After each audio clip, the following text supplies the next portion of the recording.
Right guys, सो आज का video में हम लोग स्टार्ट करने वाले हैं C is a very basic language which is taught in every college in India at least. And using C we mostly code hardware, so like the mouse that you see or the keyboard that you see, it is closest to the machine language, right? So हम लोग उस type का code लिखते हैं in C, but we won't get into the depths of it right now. We'll start with basic installation of C, and then we'll move on to like how to start coding in C. Right? If you want, you can skip this video and you can start coding in an online compiler. But we will install it and then we'll start with the whole process. Right?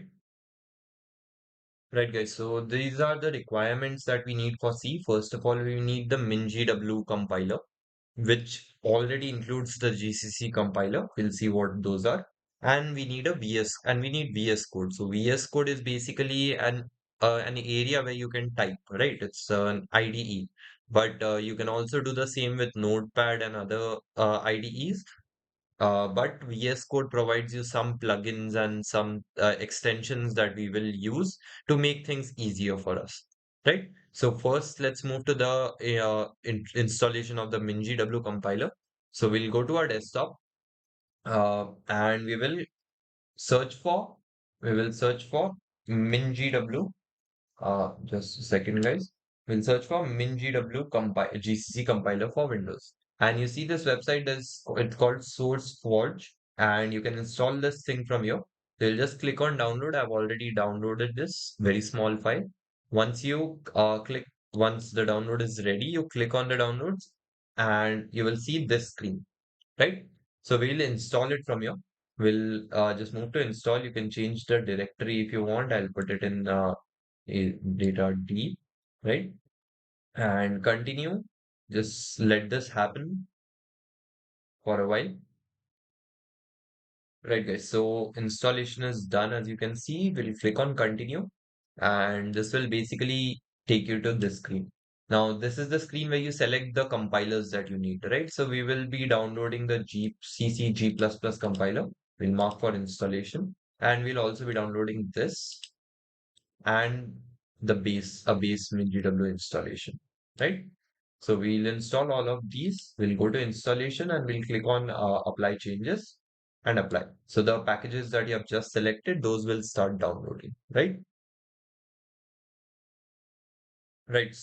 Right. So guys, this should take about 5 to 7 minutes depending on your internet connection. If you face any issues in this stage, then it is probably because of your internet connection. Just restart your internet and set this on again. In the meantime, we will discuss what is a compiler, right? So, what is a compiler? Basically, a compiler is a set of code that converts between these languages, right? So now, what are these languages? Why are these languages? Let's see a bit about that. So, when the people they were making computers, right? So they used to code in zeros and ones. So now zeros and ones were used, and that was very well understood by the computers, right? So that was low level language. Low level language is the zeros and binary digits. That is directly understood by the by the computer, right? Next came machine level language. Now machine level language had a few mnemonics. So there was add, sum, difference, etc., etc. So this was machine level language. Now, this machine level language could be converted into a low level language, and low level language can be converted into machine level language, right? Similarly, now writing a very huge program, let's consider a application. So let's consider Instagram or Facebook for now.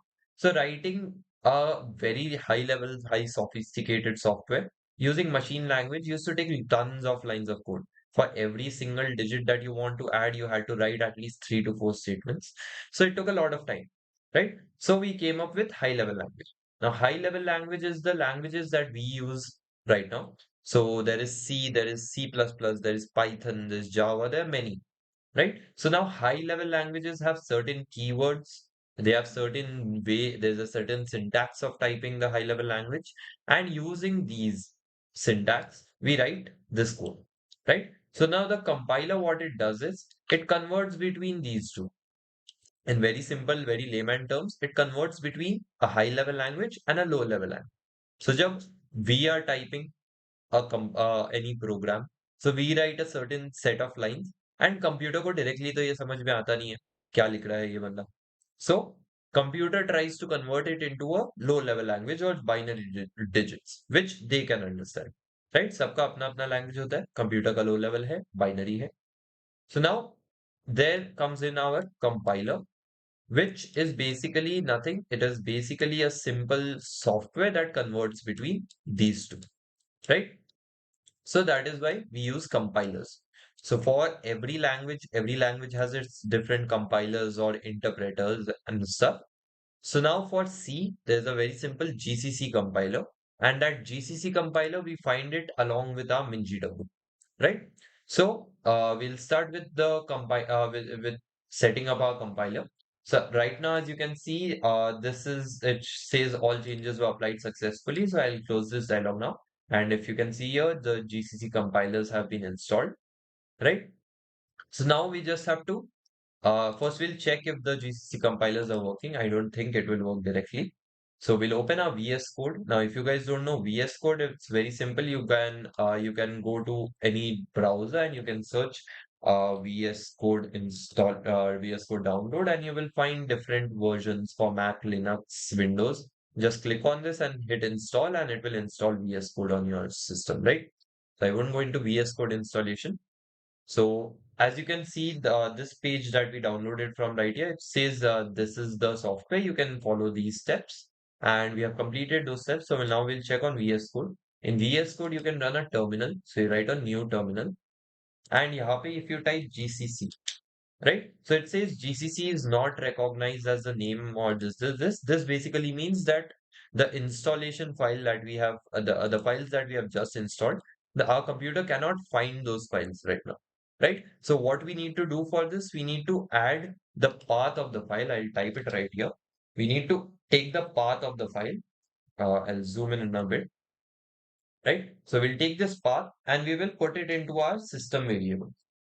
So now what system variables does is it tells the computer कि हाँ ऐसा path exist करता है, these files exist. So if the user wants you to run GCC or any such files, then you can use this path and get the functionalities, right? So we'll add the path to our system variables. So let's see how we'll do that. Right, right, guys. So as you can see, we had installed C++ on our data disk D drive. Now, if you go there, there will be a folder called MingW. I recommend you do not install it directly into this. You should create a folder first, and then you should install MingW. So I'll just shift all the files that MingW has installed in that particular folder, right? So there's a include lib, libexec, lib bin again. And I think var and not vs var and is also a MinGW folder. So I'll just move all of these to the new folder. So after your MinGW installation, if you do it in a blank folder, you should see these files, right? So we'll simply do one thing. We'll go to bin and we will copy this path, right? So I'll copy this path. Then on my search bar, I will search for env, which will show you edit the system environment variables. We'll go to this and you should see this right here. We'll go to environment variables, click on path and edit. Now, a lot of paths should already have been added. No issues with that. We'll create a new path and we will we'll paste our path here, right here, right?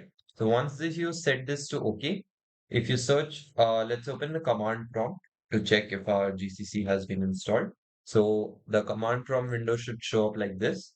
We'll just type GCC, right? So now it is not showing that particular error that GCC is not a command function, etc. So it's the same fatal error, no input files. If you provide input files, then this should start working, right? So we can also check the GCC version if you want. So I'm using GCC 6.3.0 and that's it, right? So our GCC has been installed. Now we can start coding in C. So same thing for the VS Code users. If you are using it on your terminal and it is still showing that error, just restart your VS Code at least once. So that should set the error, right? So basic installation of VS Code as well as GCC compiler has been done. We'll start with a new folder and we'll start from the very basics in the next video. Right? So this has been the installation of C. If you have any doubts regarding any of the steps that I've followed, then please let me know down in the comments below and I'll respond to you. Right? So let's keep this till here then. Thank you guys so much.